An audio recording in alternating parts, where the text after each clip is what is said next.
Hello and welcome back to the channel HardReset.Info, and today I will tell you what time to post on TikTok.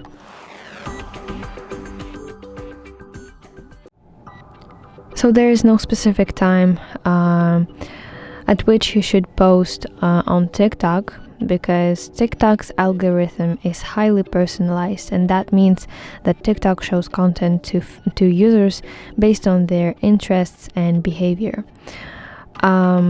Your audience's location, habits, and time zone matter more than global trends.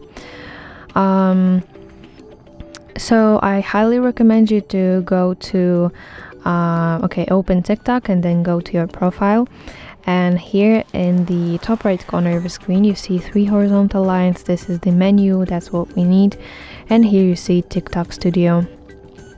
Then go to your analytics and open the section viewers. Scroll down and here you see section most active times, and this is basically the hours when your followers or viewers, not just followers, in general, your viewers are most active, and that will be the real best time for you.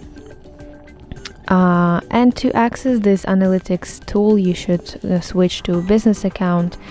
In general, we have video on our channel on how to do it, how to analyze your TikTok analytics. So if you're willing to, you can go and watch it, because again, as I mentioned before, this is a very useful thing if you want to gain some success on TikTok, if that makes sense. And also another thing that you should post consistently on TikTok. This is 3 to 5 times per week, because as we all know, the consistency is key. So that's it. I hope you find this video helpful, and if so, please leave a thumbs up and don't forget to subscribe to our channel. See you soon. Bye bye.